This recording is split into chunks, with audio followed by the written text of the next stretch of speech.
My name is Dick, and I'm originally from suburb of Minneapolis, Fridley-Coon Rapids. My name is Arla, and I am a retired teacher.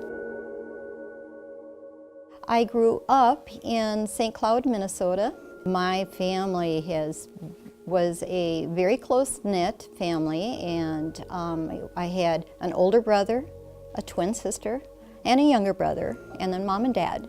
My family was very involved in church. I think all of us were given many opportunities to attend church and be involved in church. So from the time I was very little, that was something that was important to me. I felt a part of rather than apart from, which was different than the story my husband expressed. Family I grew up in was kind of a classic post-World War II. I had two brothers and myself. We were 1, 2, 3 in a row. Had an older sister, but she married and moved away out of state when we were only about 8 or 9. So it was really my two brothers and I. I was the youngest. I thought we had a fairly normal upbringing, although I'd have to say that as I got older, I realized that the family was pretty dysfunctional, and ultimately when I was in college, my parents divorced. My father was very hard person, not very loving, and ended up kind of verbally abusive to us boys, and so we didn't have a close relationship with him. We did with my mother when we were young until I got to be a teenager, and then, unlike my two brothers, I kind of got distracted and went wild and had some significant problems. My earliest memories of church were, I guess, kind of typical to even nowadays. What I remember is going to church, going to Sunday school, sitting around a table and coloring. It was pleasant, but it didn't mean much to me. That changed dramatically when my brothers and I became teenagers. I think 6 months from graduating from a confirmation class. And we came home and my mother asked us, well, what were you discussing? I said, well, it's kind of weird. They told us if we drank Coca-Cola or played cards, we would go to hell, and she just said, that's enough of that. So she just said, you guys do not have to go. If you want to go, we'll take you, but you do not have to go. Well, we were teenagers. We liked to hunt. We just scattered. As a young adult, sometimes we feel like we want to break away from the religion of our childhood. So chapel services I didn't go to every day. Usually I went on Sundays, when we would have our church services then too.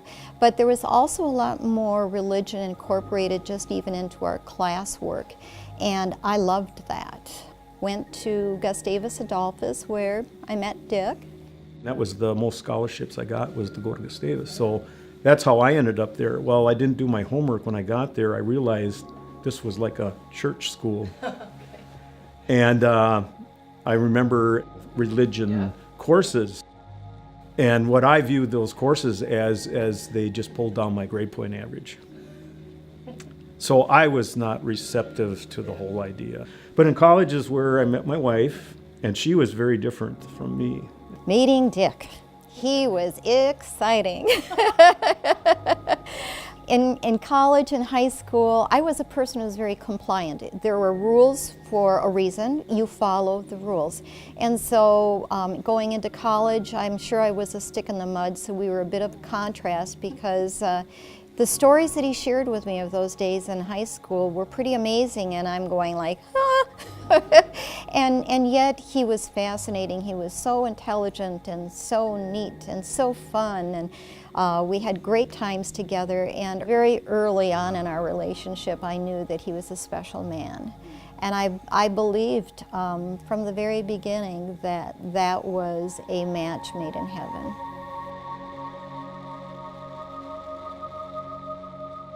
She was very spiritual, and church and religion was very important to her, but maybe that's what attracted me to her. She was what I wasn't. Maybe I would be a better person around her, and I thought that. Maybe some of her goodness would rub off on me. We did get married, and we both decided to pursue our careers so that we could provide a foundation that was very firm for our family. And then we had our first child, and then the decision was that I would stay at home until the children got in school, and then I would go back to teaching. In the beginning there, my self-determination and strong will seemed to be working very well. I got a very good job here in Eau Claire. The first few years, I've got promotion after promotion after promotion. We wanted to have a nice house, but we couldn't afford one. We had started a family, so I was the only person working outside the home. So we said, well, we can build it. So I'd work all day, and then I'd go out to the house, and I'm out there by myself wiring till midnight by myself. It worked. We did a lot of things ourselves, and we got the house built, at least livable, and started a family. And, you know, I seemed to be winning at the game of life. Well, then the pressures mount. As time went on, what I found myself doing, unfortunately, is minimizing perhaps the God of my understanding and maximizing a demigod, which happened to be my husband. Well, there's no room for God when you're playing God, and I realize now that that's where I was coming from. And unfortunately, the only thing I knew how to solve problems is you just have to attack them and overcome them yourself. And so I was doing that. And as time went on, other issues with partying and stuff, eventually it ruined our marriage. I became very, very depressed. I ended up going the route of counselors, and counselors redirected me to an area where I could get some help from a fellowship of recovery that helped me understand where I ended and where he started. Having come back from a recovery meeting one evening, I was very mad at God. I thought I'd lived a righteous life. I thought I loved him with all of my heart, and why would this God hurt my children and myself this way? And I realized as a parent what that's like when your children say, "Mommy, I hate you." And here I was doing it to my Heavenly Father.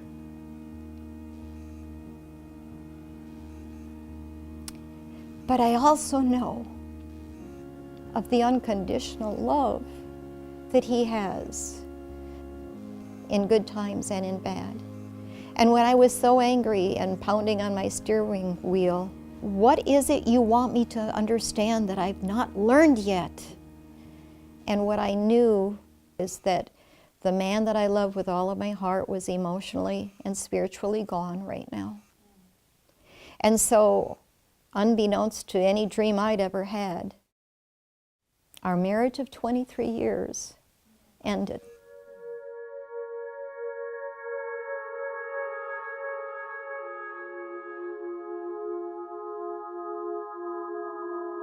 The marriage was 10 years over. The kids, when they came over, wouldn't talk much. I was alienated from my kids.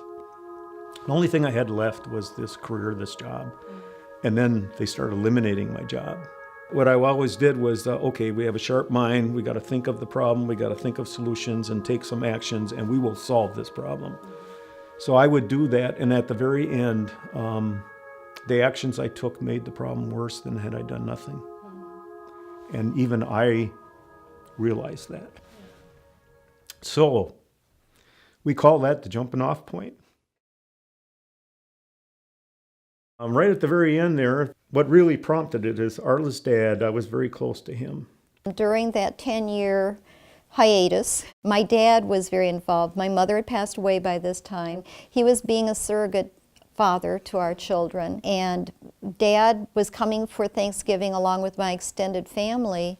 I got together with the family, and he came up to me and he latched on to me and he said, "I just want you to know you'll always be my son, and I'll always love you."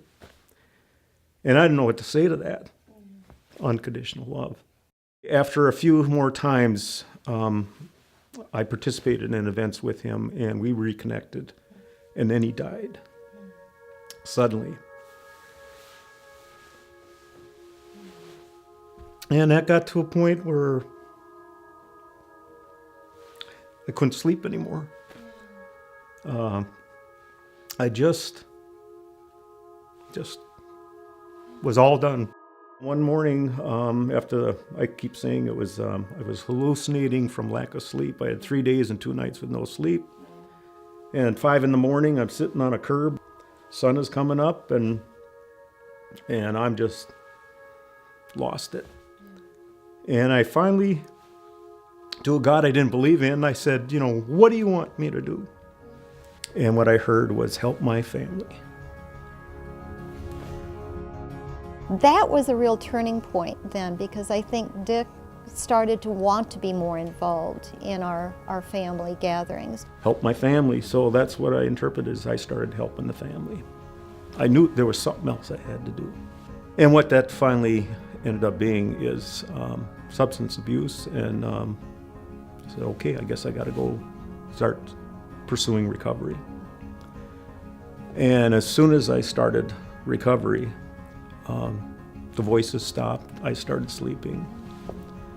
So for me, that, I guess you'd call it a spiritual awakening, was the most profound event of my life.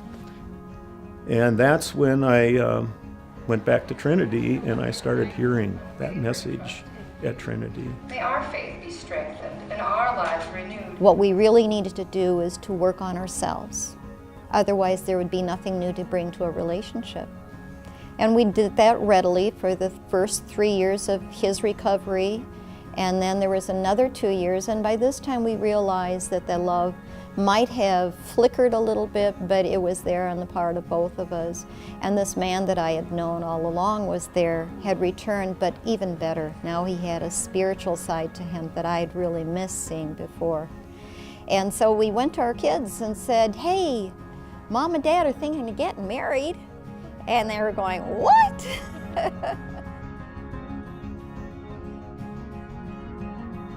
I am still always amazed at the grace, the free grace, as long as you open the door. God, for me, God couldn't open the door, but I had to get to where I was desperate enough. I just had to ask. I said, God help me. I love that. When you've been given a second chance, as I have, to not only have the marriage I'd always wanted, but also to go from the God of my understanding as a child to the God of my understanding as an adult, the love and the presence and the welcoming spirit, to be a person who could live holy. And that's with WH, and it's also with H. My Holy Father, my Heavenly Father, will lead me where I need to go in going out and to live a complete life. That's hopeful. That's for everybody, not just for me. It is still so powerful for me today is when communion is served, and whoever is serving communion, especially the pastors, when the little child comes up and that gentle hand on the head and the kind, soft-spoken blessing, that's what I felt when it occurred. And so this concept of we are all God's children, especially me, that was very comforting to me. And that's kind of what I felt, was that gentle hand on my head with that blessing.